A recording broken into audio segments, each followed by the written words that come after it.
Welcome to Geopolitics Demystified. I'm your host, S.L. Canton. Last time, we spoke with Professor Richard Wolff about the problems in the US economy. And today, we'll try to seek solutions to those problems by looking at history. Surprisingly, there were many smart and visionary people even in the 19th century, who understood the fundamentals of the economy. So we have with us Mr. Anton Chaitkin, a brilliant historian with profound insights. Mr. Chaitkin, welcome. Thank you so much. It's very good to be with you and to, discuss the whole world and try to, get some grip on history so that it helps us to outflank the liars and the war makers and to help us to I think to bring out and use the power of love and creativity that makes us human, which is often blocked by just fear and ignorance. So if we can use the past in a way that lets us be free to make a better future for our children and grandchildren, that's what we want to do. Yes, absolutely. So let me start with the big picture. The US used to be the #1 manufacturing power for almost a century. The US was just great in steel, the auto manufacturing, shipbuilding, the electronics, the appliances, whatever you could think of. But now, China is #1 in many of those areas and by a huge margin. So in 2010, China surpassed the US in terms of manufacturing. And now it's almost twice as big as the US in manufacturing. So, for example, if you take a look at steel, China produces a staggering 10 times as much steel as the US. Okay, so this would be shocking to anybody who grew up in the US in the 1950s, for example. And then in the shipbuilding industry, for example, China's capacity is now 270-fold that of the US. Now, when we talk to some people, they say, well, it's not a big deal. We have a brand new post-industrial society, and the US does not have to be #1 in those areas. So let's start with that. What do you think about that situation? Yeah, the manufacturing came into its power and its benefits for our country and the West as a result of revolution in the powers that we have over nature. The certain key inventions and together with infrastructure. And it was in periods of profound advance and invention that manufacturing came to have its importance in the power of a country and so forth. So it's not just protecting manufacturing and promoting manufacturing. The issue is that any country, America should be proud of the advances that China has made as a nation, as a people. Wow. The true nationalist demands for his country a full share in the benefits of advanced civilization. And the people have a right to demand that of their government. That's self-government, that the government be for their national interest, for the interest of the people of that country. The true nationalist is also proud of what his country is contributing and can contribute to the advancement of the whole civilization. It's like a worker or a farmer who's scientific and skilled is proud of their ability to contribute something of importance, not only in their good work that produce a product that people need, but also maybe they make their own inventions and so forth, their own advances. So right now, the United States is in the grip of imperialists who deny us that full share in the advancements of civilization. That's the secret of what's happening, what's been happening for quite a long time in our country. Since the murder of Kennedy in particular, and there are other earlier parts of this, but our relations with China have a very important history. And if you don't know that history, in terms of the imperial problem, then you're being made a fool of by the globalists who are trying to bring down advanced civilization. Seriously, they have what they consider wonder weapons, like the Nazis had. I have a secret weapon that will stop other countries and make them all weak and bow to us. But it's not for the benefit of this country. It's against our national interests to have that attitude. The British made war on China to impose opium twice. Whenever the U.S. Disrespected China, it was because we were controlled by people working with the empire, like the Southern slave owners who sold all their cotton to England. They sent an ambassador to China to act like the British did, to disrespect the Chinese. But our best leaders, Abraham Lincoln, his ambassador to China, had total respect for them, and we made a treaty for equal rights between these two great countries. We knew the Chinese emperor was weak. They had been tyrannized by the Manchus. But our country respected these other nations, China in particular, Russia, India. They knew that these are countries with a vast and deep culture and past, and that it was only the structures of imperialism that were causing them to be retarded or poisoned in some way. Franklin Roosevelt, when he was developing our country, like Lincoln did with our railroads, also had this respect for these other countries. We built great dams in the Tennessee Valley. The Chinese had observers here to see this progress. There were certain Africans who saw this, Kwame Nkrumah from Ghana, and they wanted to do these things in their own country. Now they are. So the Chinese are filling a place in the world, building the infrastructure and developing their own country, as we used to do before we were brought low by these globalists who have dissolved our big manufacturing and have given us basically trinkets instead. Why aren't we on Mars by now? Why didn't we do the full program? Why haven't we developed a powerful 21st century infrastructure, modern things, high-speed things?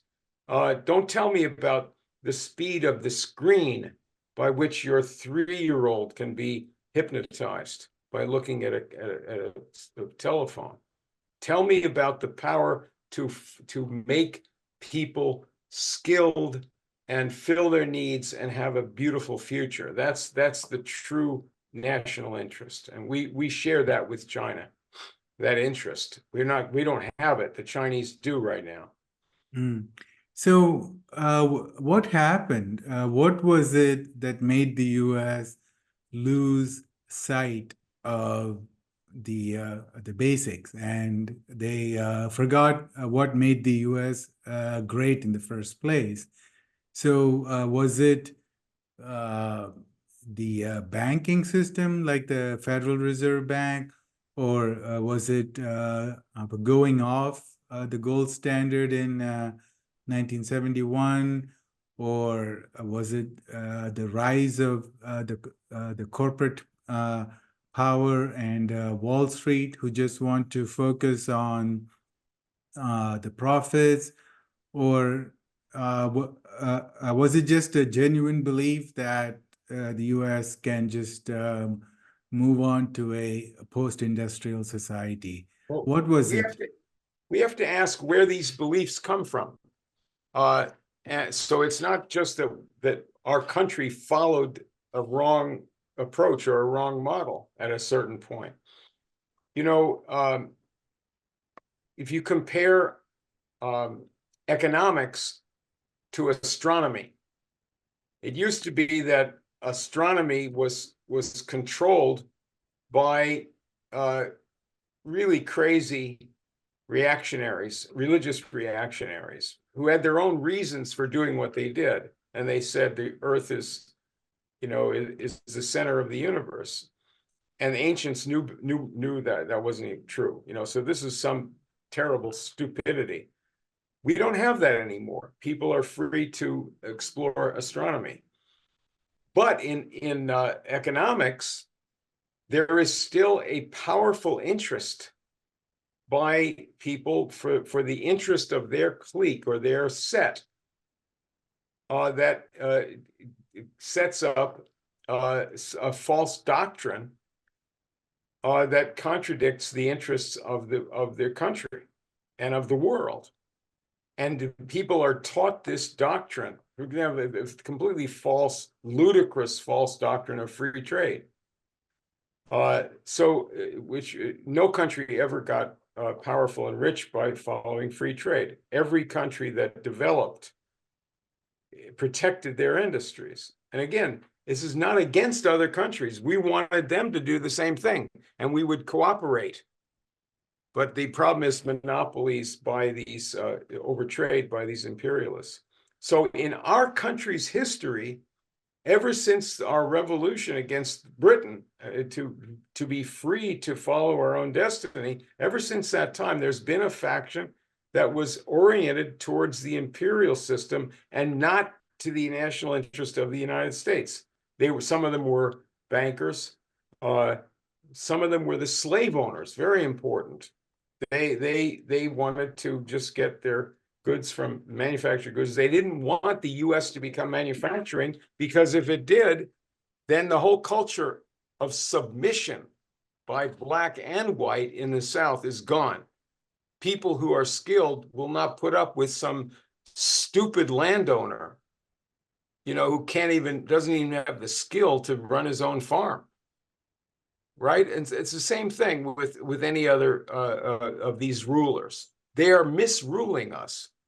And we've had this faction, the nationalists versus the imperialists. And there's been a change in power between the two. Sometimes one would predominate. And it was only when the nationalists, these true progressive nationalists, had control over our interests and our government, that they were able to advance the country and make us a powerful country. That's what my book, my series is about now, this Who We Are, America's Fight for Universal Progress from Franklin to Kennedy. So that's the history of this thing. When they murdered John Kennedy and then his brother, Bobby, who was going to be the president, and Martin Luther King, who could have actually been a really good president representing everybody, because he wasn't just representing Black people. He wanted to bring up the bottom of society, but that bottom of society was hungry for progress, especially if they had got good leadership. So that would have brought the whole country forward. So this has been going on for a long time. When they killed those three men and some others, and got us in the war, this series of losing wars, starting with Vietnam, drugs, and so forth. This was a decapitation of the USA by the globalists. Wow. Can you give us some names for the famous or the visionary nationalists versus the Yes. imperialists The throughout first the U.S. history? The first one is clearly Benjamin Franklin, and he was responding in the colonial period in the 1750s. This is quarter century before the Revolution. He was already a leader in America, and he was responding to the British laws that had been passed, making it illegal for people in the colony to manufacture. They couldn't even manufacture hats. There was an Iron Act passed in 1750 or 51. And Franklin wrote a pamphlet saying, this is wrong. We're going to grow. We Americans are going to double our population every, I forget how long, to 25 years. And this is wonderful to have an expanding population. And we are going to manufacture. We're not a threat to Britain. We're developing civilization. And he went to England after that and helped them to help the best people there to work up new ideas for expanding civilized powers like steam power. He was the science leader for the steam project to invent the first steam engine and the first canals. And the British said, no, we're not going to allow any other country, that is the imperialists. We won't allow any other country to get these. So these powers. So we had visionaries like Hamilton in the founding period. We had other people who were statesmen, Henry Clay and Abraham Lincoln. Lincoln worked with a set of men in Philadelphia who were associated with the Pennsylvania Railroad and with the economist Henry Carey, and science centers there and technology centers. So this was a whole complex of the nationalists backing Abraham Lincoln. He himself was a profound nationalist. So this is in industry and in government. And their vision for our country was the same as their vision for mankind. They said it's stupid for us to have slaves making cotton and then shipping it over to England, where low-paid workers have to work to make it into clothing, and then the expense for taking it back here to put clothes, some rude clothes on the slaves. What kind of economy is that? It's a huge waste. Why don't you build? Well, this is Lincoln.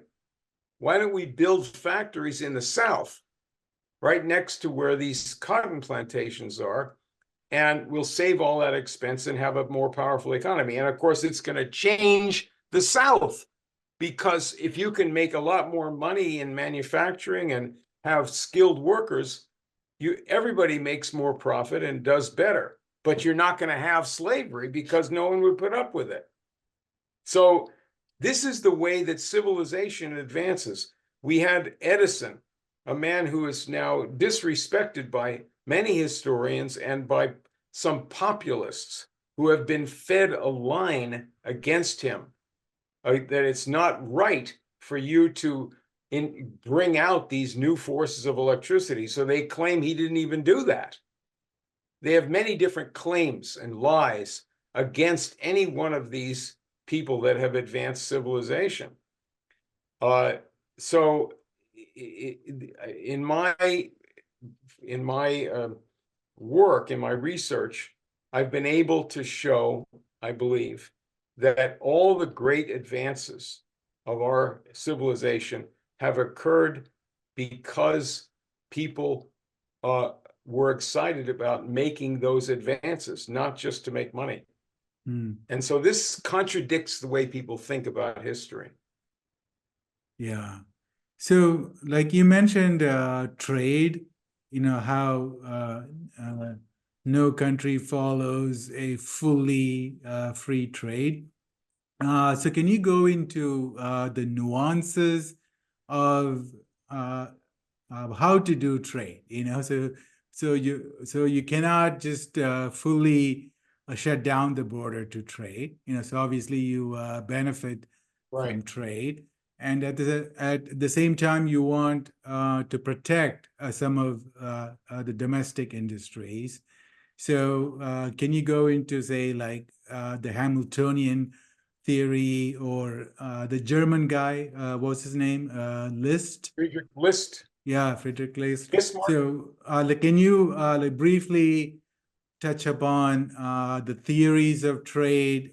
So, what is the right way to trade, and when to protect, and when not to protect the domestic industries? So you have to start with what I mentioned before, which is the advancement of the powers of the civilization. That's the key issue. So when we founded our country, we had the previous model in mind of Colbert, the finance minister for King Louis XIV in France, a previous century.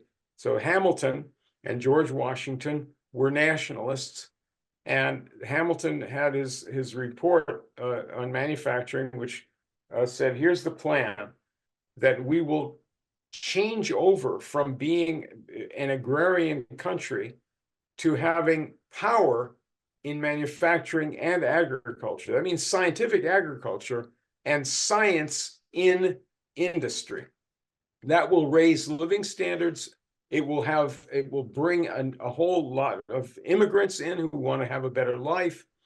And it will change the balance of power in the world, because by America, a free country, succeeding, and will succeed by having tariffs and having government direct credit, and by government sponsorship of transportation like canals and railroads. Those are the tactics. But the idea of it was to deliberately enhance the productive power of our country. And we did this in the face of especially the British Empire, which had relations inside our country, but also tried to dictate rules that would keep us weak. And these rules were called free trade, that the government of our country or some other country should not be allowed to interfere in trade. So what is the point of this right now? Let's look at the countries that are in great need of getting their full share in the benefits of advanced civilization. In Africa, in South Asia, in the Middle East, in South America. Trade right now is the terms of trade, that is the prices of raw materials that these countries send out, whether it's agriculture, bananas or coffee, or whether it's things that are coming out of mines, and they're sold off for money. And the whole process is controlled by some foreign corporation or bank. And the International Monetary Fund, when the country remains weak and is in a crisis, will loan money on the condition, they set a conditionality. You'll get this money to get out of your financial crisis if you agree to not interfere in this trade process, and don't set up any kind of strong government, and cut your budget. Don't take care of your people. Let them be hungry. And that way your budget will improve for people, so you can pay the bonds to the foreigner.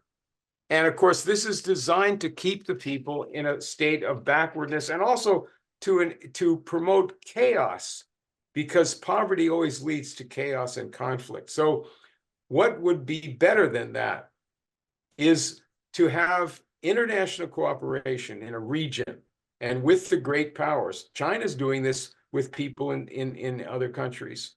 We should do it as well with them.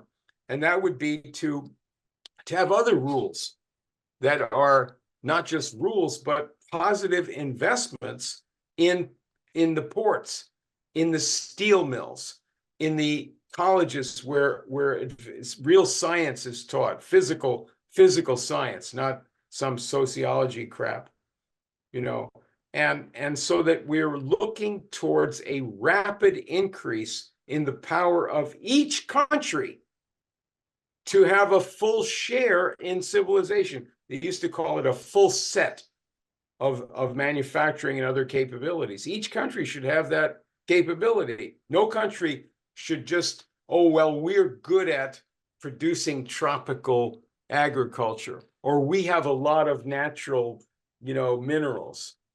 No, that's insane. What are you talking about? Every country has some natural resources, but those, water is a resource for a dam if you understand about, using it for power, right? Whether it's a water wheel or electricity.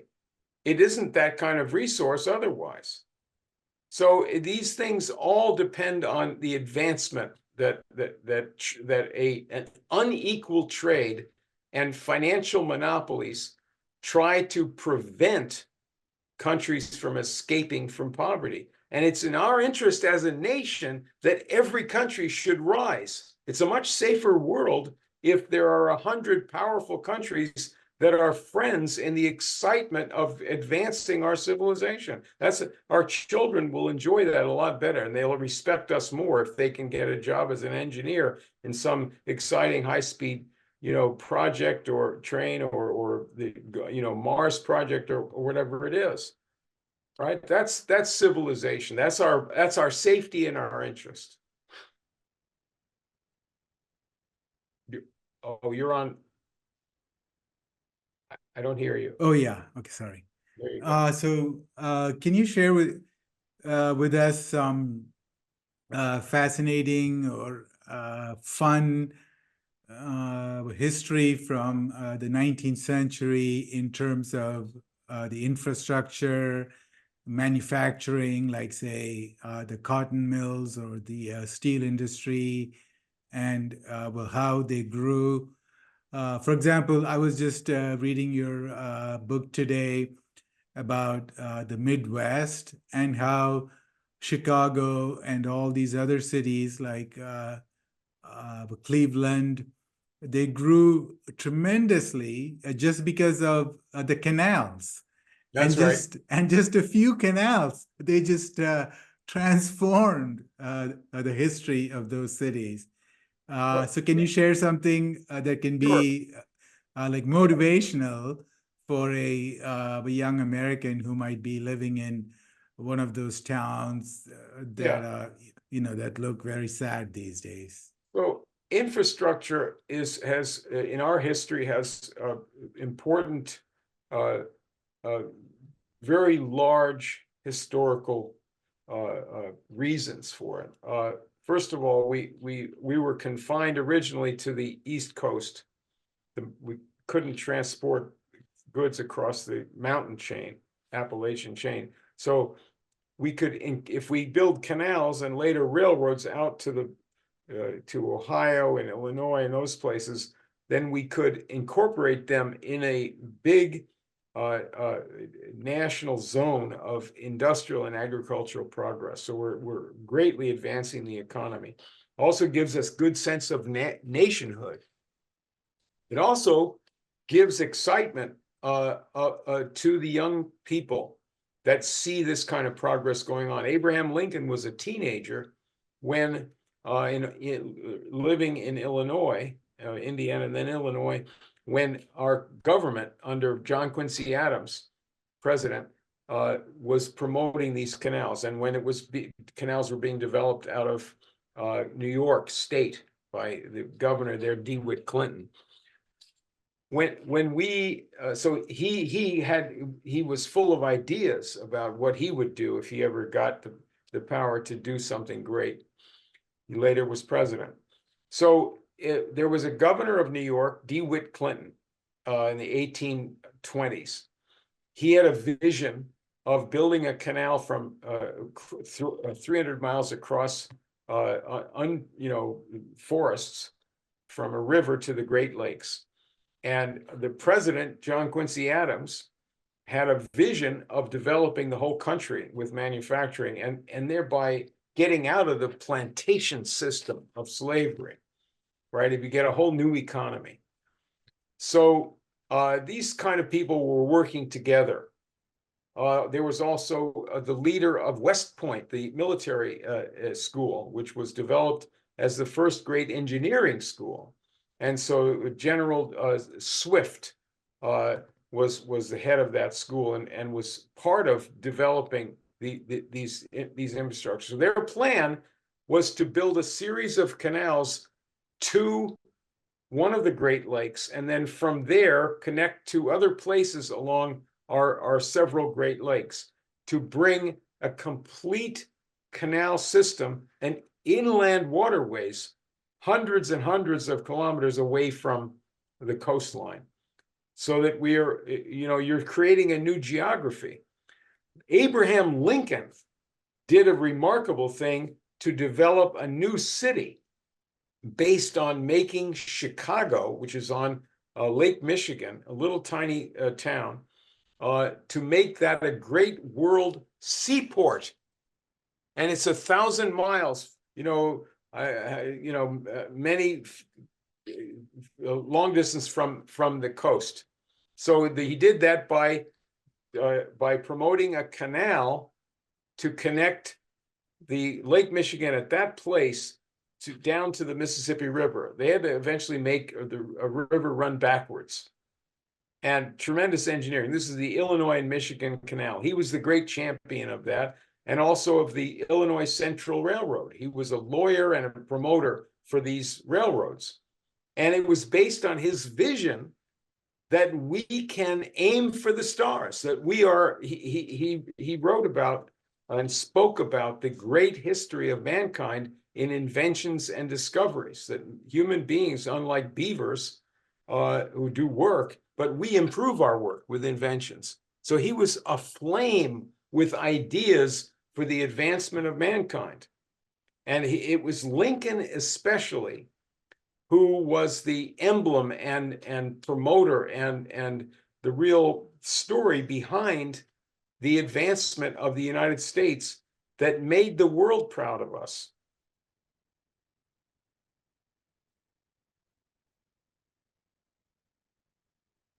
So those canals were actually very hard to build, right? They didn't have any fancy machines, and it was just men with, the axes and just the basic stuff. That's true to a certain extent, although they did develop, they did have, blasting powder. And they had also in the building the Erie Canal, if you go back to the original documents, it's always good to do that. You see great winches and cranes. Really? They were not at that time. This is it. I'm talking about the around 1820. Wow. They're not powered. They're not steam powered, but there was the beginning of the use of steam power and compression of air and things like that. So you have to be careful about making assumptions. But you're right; it was mainly manual labor, and it was a great effort to build the canals. Later, we had railroads, and by building the infrastructure, just like the space program taught us things later, building the railroads in the 19th century taught us how to do great projects, taught us how to organize great projects in industry, how to organize laboratories and things like that. The military provided the discipline in the railroads. Military engineers were designed the first 60 US railroads. Wow. They were private companies, but they were government subsidized. So people who say, let private, interests do their thing just to make money and somehow we'll all go forward, Well, that's not the way it happened. Yes, private enterprise is very important, and you don't want the government running everything, or nothing creative will really be done. But you have to have that kind of national leadership which is the government plays an essential role in guiding a mission that the people agree to, that the people of the country are inspired by, and that they will support the government that does that. Yeah. So now we look at China. They have 45,000 kilometers of bullet trains or the high-speed rail.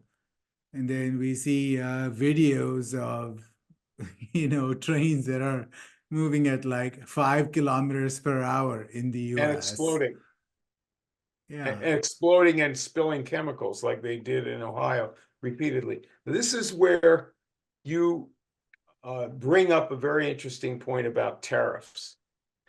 There's a move, as you say, to try to impose tariffs on imported cars from China to boost our electric cars, because China has an advantage over us, supposedly. Now, this is where the people are missing the point when they think about this. Because what do we need in the United States? Do we really need 20 million or 50 million electric cars at the present time? Maybe it would be preferable to having gasoline-powered cars, although they're pretty clean by now. But what we really need is to have advanced transportation. And right now in the world's history, that means high-speed trains and probably some other forms of high-speed public transportation that are only in the design phase. But this is a matter of cheapening the cost of production, right? If you can carry goods and people for a fraction of the cost because you can make modular units and power it all by electricity. And I would say power it with inexpensive nuclear plants. You have to allow for that development as well, recycle the fuel so you don't have to bury it. But you have to have a very high-powered modern transportation system. You need that in all the cities and between the cities. So that's the advancement that we ought to be able to demand. If you're in a traffic jam, don't just curse the guy in front of you. Why are you just putting up with that when the world has already gone way ahead of us? You should be able to go, to take a short walk to a high-speed train and go where you need to go. And you should be able to have a car. Cars are a wonderful form of individual and family freedom, right? You can go where you want as long as you've got roads, right? But, in the 1950s in the USA, the oil monopolists who were actually in control, the financiers who were in control of the automobile companies, decided to cancel our railroad system. They got in control of it and shut it down. And they said, we're going to have people taking cars to suburbs. It's safer to have suburbs where people are not going to think very well. They're just going to be, looking for their individual pleasures in the suburb and not challenging the rule of globalists like Rockefeller and Morgan and people like that. You can become stupid even if you have a nice neighborhood, because you're not in a civilized city with other people that you go to meetings, you go to libraries, you go to great institutions. There's a lot to that. This was not a change for the better. We should have developed modern trains as well as cars. So we had an interstate highway system which was good in certain ways, but it wasn't the advance that we really needed. You know, that's what do they need in these other places? You know, what do they need in the Middle East? Yeah. Get to that, you know. So, I was reading this statistic that said the top 10% of Americans, they own 70% of the wealth. And the bottom 50% basically are broke. They don't have any money at all. And if you add in all the debt they have, like the student debts, auto debts, credit card debts, basically they have negative wealth. So, well, is this a new phenomenon in the US history? So, is this bad? And has there been some time in the US, when the inequality was not so bad and the whole society flourished? And if so, what could we learn from that era? Well, the American Indians, the indigenous people, had equality usually in their societies. And the first settlers, especially in Massachusetts, had pretty much equality the same way among themselves. But they also did not have the kind of advanced civilization that became possible after the Industrial Revolution. So the problem, Franklin Roosevelt talked about we got political freedom from the Declaration of Independence, it stresses self-government and equality. But then with the development of industry and the harnessing of the powers over nature, like electricity, there's a rise of what he called economic royalists.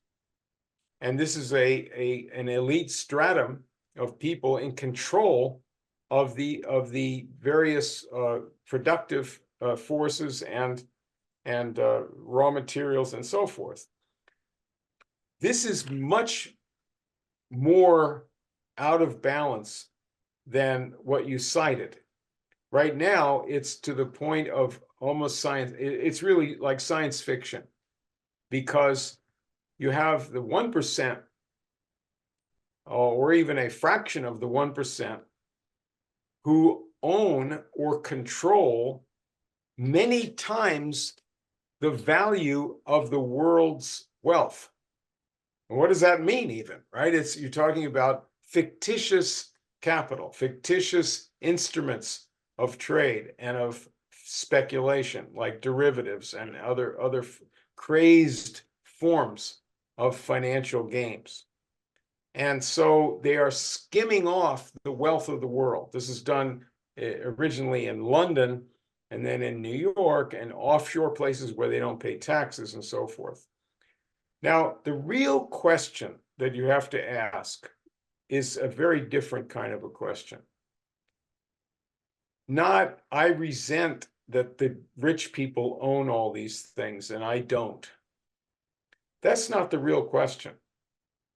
The question is, are those people that control the world's investments, the world's policies, are they doing the right thing with that power?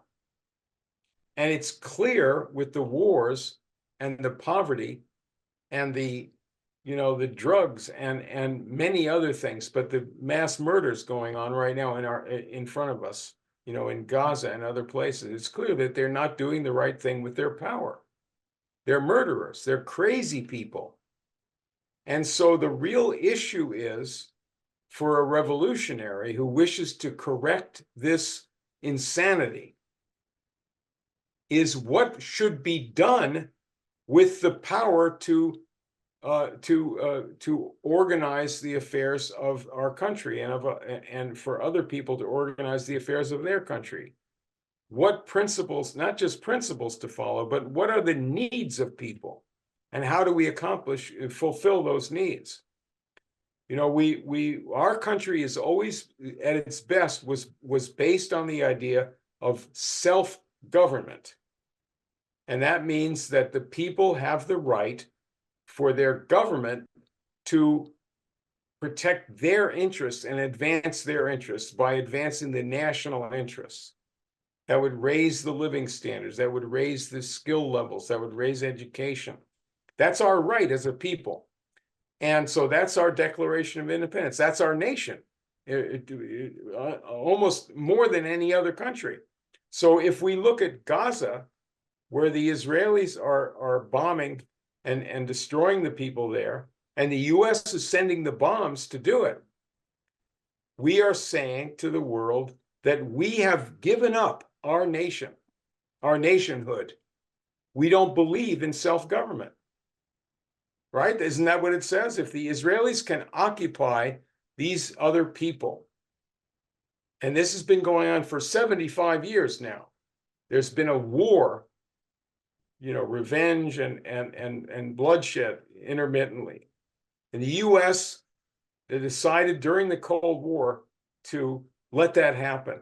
There were certain people who wanted to stop it, Eisenhower to an extent, Kennedy. But this is our policy. There's the policy of those who govern us. And it's not our nation. Our nation forfeits its nationhood by supporting the brutalization of one country over another people. That's not self-government. We stand for self-government. Lincoln said a white man governing a black man without his consent is not self-government. Right? So we believe in self-government individually and for a nation. And so therefore, the USA, under the grip of globalists, who are the war makers, has given up the basic founding ideas of the country, really, that everybody would agree with who has any sense of what our country is about. Self-government is the fundamental idea. So the USA is right now on the wrong side of history because it is not governing itself. It is being governed by globalists who are in many ways insane people opposed to all of the great advances of our civilization from the beginning of time. You could go that's not a misstatement, that's not an overstatement. The cultural changes, the various kinds of ideas about surveillance and various tyrannies. This is not the USA. This is not the same country. That country still has a right to exist and to throw off this kind of tyranny over it, which is also making the entire world unsafe. Mm. So, that brings me to the perpetual wars of the US. So why is the US stuck in just one war after another? And what is the way out of it? Because, like we see, they start a war with Russia, using the Nazis in Ukraine as the proxies. And then there's the war in the Middle East. So nobody talks about diplomacy. It's just like That's right. The first step is to start bombing, and then they talk. And then there are so many people in the establishment, in Washington establishment. They keep talking about war with China. So they're building new military bases in the Philippines. They're trying to change the constitution of Japan. They are selling all these missiles to Japan, and they're trying to bring India into the war. So, what can the U.S. do to stop this? And do we have any like historical figure and who can provide us the wisdom and the role model to stop these wars and to make foreign policy much better. So let's look at three great U.S. presidents that every historian pretty much would agree are great men. George Washington, Abraham Lincoln, and Franklin Roosevelt. They're each in a different century. All three of these men were the leaders of a terrible and great war of their time. George Washington was the general in charge of the American forces in the revolution against the British Empire. Abraham Lincoln was president guiding the Union forces trying to stave off the destruction of the country by the slave owners who rebelled against the whole USA. And Franklin Roosevelt guided the US through the Depression and then in the war with fascism, which was powerful, alliance. And all three of these men were seasoned leaders in wartime and agonized over the terrors and heartbreak of war. They were responsible for the deaths of those under them or the civilians, not only in our own country, but other countries. Kennedy himself took this into his heart. He was a fighter in World War II in the Navy. And he understood what Russia had been through in that same war. But to stick with these three men, Lincoln, George Washington, Lincoln, and Franklin Roosevelt.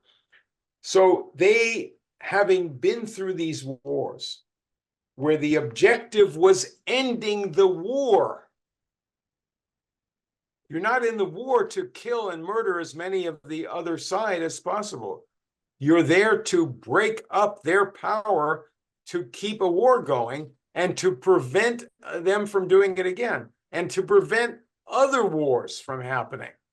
Each man had a vision of peace, and it wasn't just a vision. They were doing the right thing as nationalists, cooperating with other countries to raise the level of civilization, to bring together the countries that could prevent the war. There's a phrase, confidence building.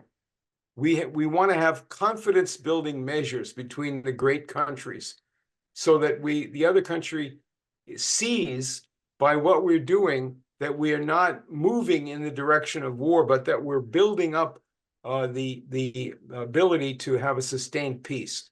That's what we need to be doing. That's the safety of all of us. Now, it's clear to anyone who is, look, who are the war makers right now? The most bizarre and in some sense, the most powerful war makers are literally insane people. We used to call them chicken hawks. During the Vietnam War, they were called chicken hawks. That is, they were cowards who recommended and pushed for wars to be going on that slaughtered people, our own children, as in the army, as well as foreign civilians and so forth.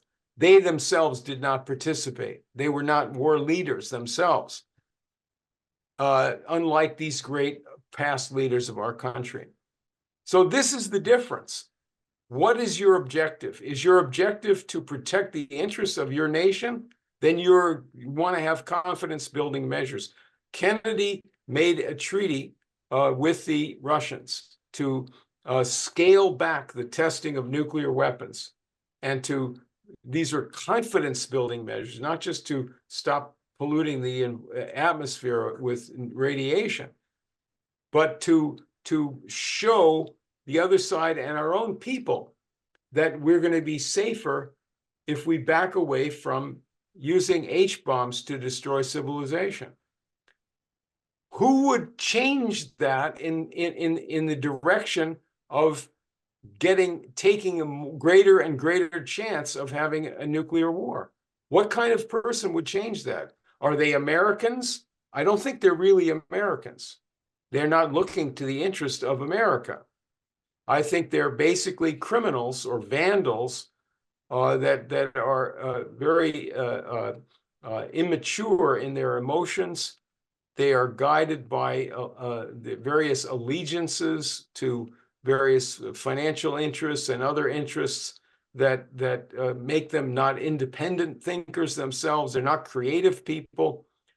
They also tend to sell themselves to the more backward elements of our population by saying they have secrets that you don't know, secret weapons, secret procedures by which we will be able to destroy and undermine and weaken our enemies. And who are our enemies? Why, it's most of the people in the world, isn't it? It's any country that wants to violate the rules that say you have to remain weak as a country. You can't have a dam or a power plant. You can't have modern manufacturing. You have to pay increasing debts or you get sanctions or regime change. Who are these people? They're not Americans. And they're the ones who say that nationalism causes wars. Again, nationalism looks to the interest and the self-government of our people, and we believe as true nationalists in the right of other people to do the same for their country, and let's cooperate. We're all human. Gandhi was killed when he was on his way to Pakistan to make arrangements to help Pakistan develop as a nation, to become stronger. Wasn't that for the safety of India? It was. People didn't, you know, the people who were dupes didn't understand that. So this is peacemaking. Peacemaking always in our country's history, whenever we were making peace, really making peace. I mean, I'm talking about not just crazy ideas about it, but real measures to build up the mutual power to advance. We were also building our own country up. When we were making wars, we were losing everything. We lost the wars and we lost our own manufacturing at the same time. So people have to confront this problem. The 1%, it's not that they're rich.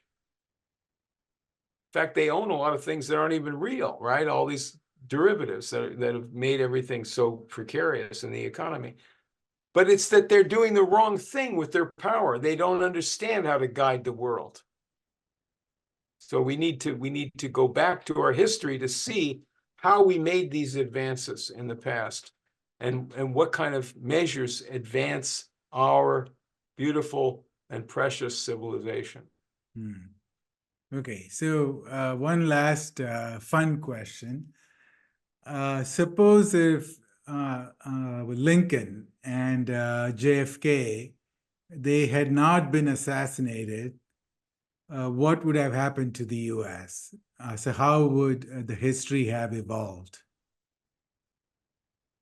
Well, at the time that JFK was killed, there was a new organization that had been started by the royal family of England and the royal family of Holland. It's called the World Wildlife Fund. It was actually started up right after Kennedy was inaugurated. And they were at cross purposes with Kennedy.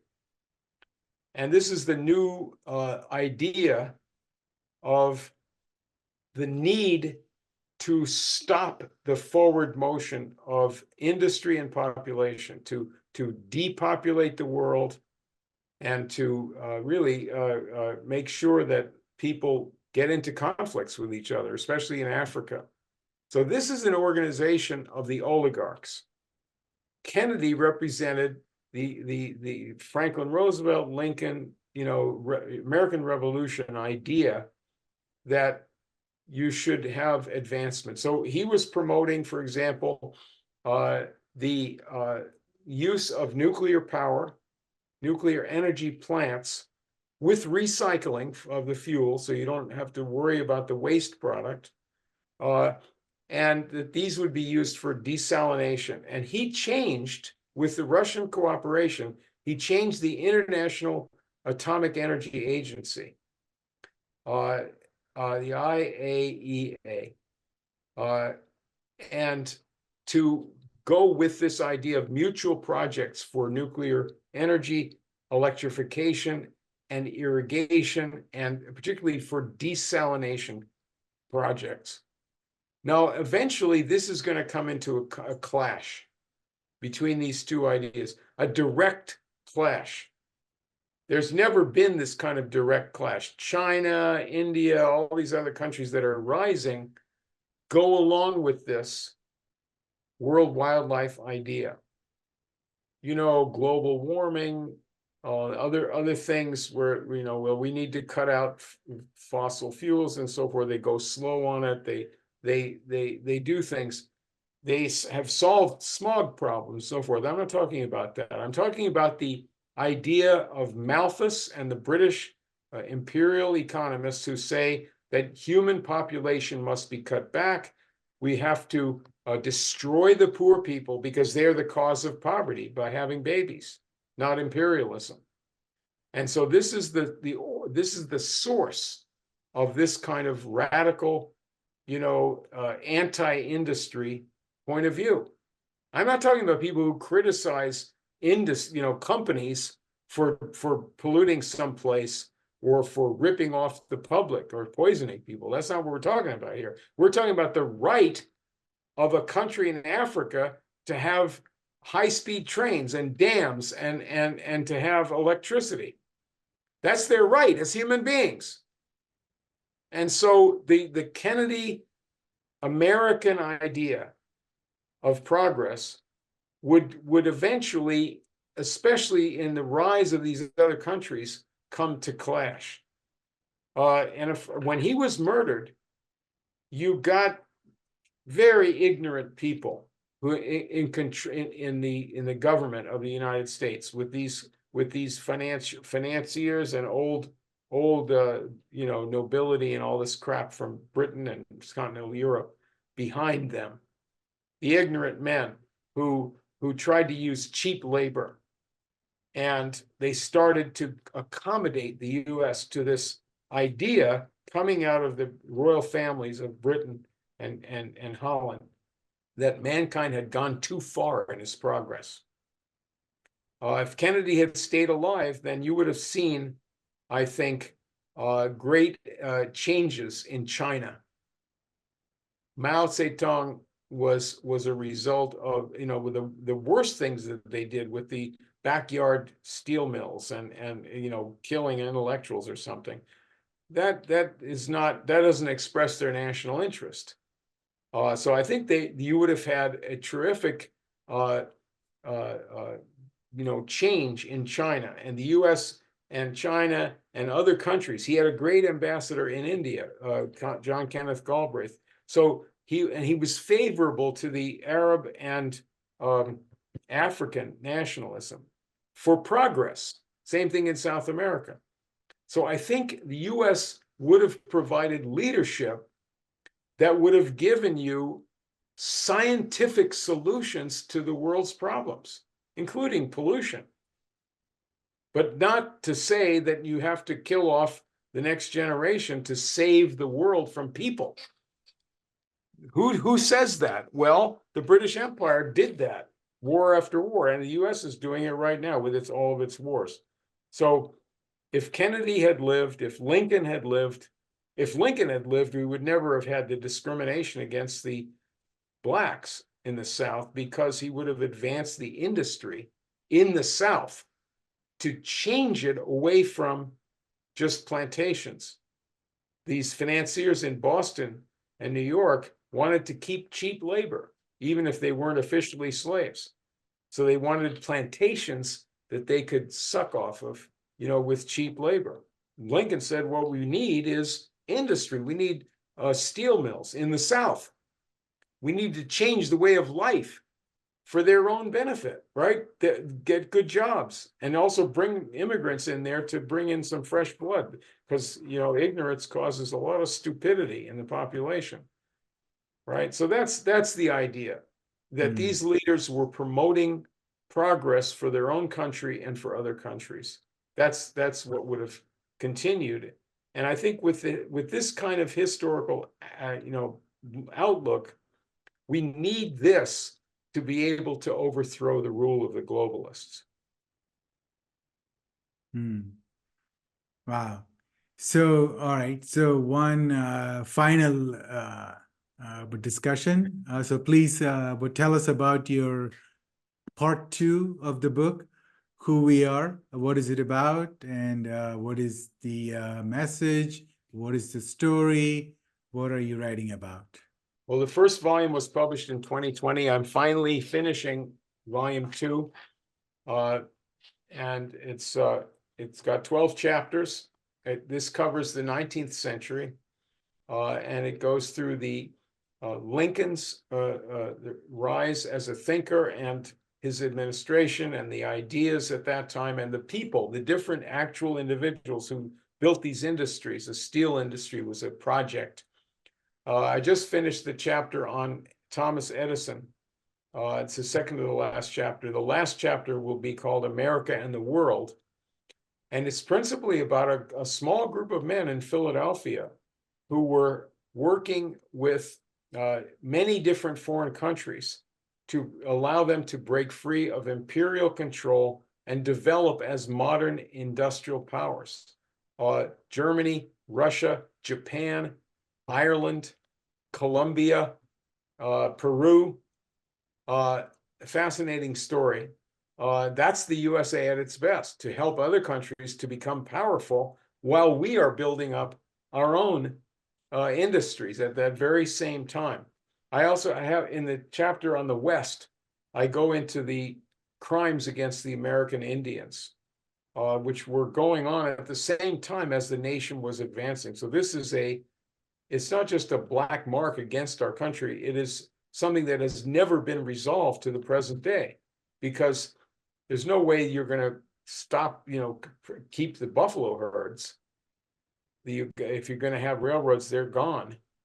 But if you are asking people to participate in your civilization, then you have to offer them something. You can't simply steal their land and kill them off. And so the American Indians, the Native Americans, as they're called, have never been offered and given what they need to, and what is their right, which other people had. The other people had land grants. The other people had all kinds of government programs and education and so forth. So what they need has been denied them, which is resources and land and things that would allow them to be successful in this civilization. They were robbed. So I go through all that. And at the same time, I'm tremendously proud of the accomplishments of the United States. How can you believe both things? That's mankind. Man is terribly imperfect and has this on our conscience. We have a lot of things on our conscience right now, but we need to be able to do something anyway, and not simply, tear our hair out. And I don't have enough hair to do that. We have to go forward and work with our friends in the other great countries to solve our problems now, and include everybody that wants to be included in this civilization.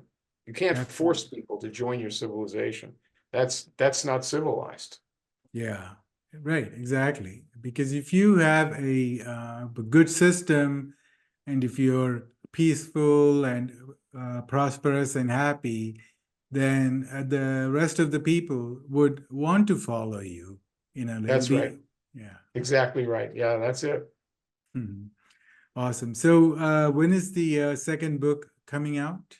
Well, I'm hoping to finish writing the last chapter by the end of June, and which is when my granddaughter is graduating from high school, and we want to go and be there, and then produce the book with the pictures and all the bonuses in the book, online and paperback, and it'll be produced and published this year.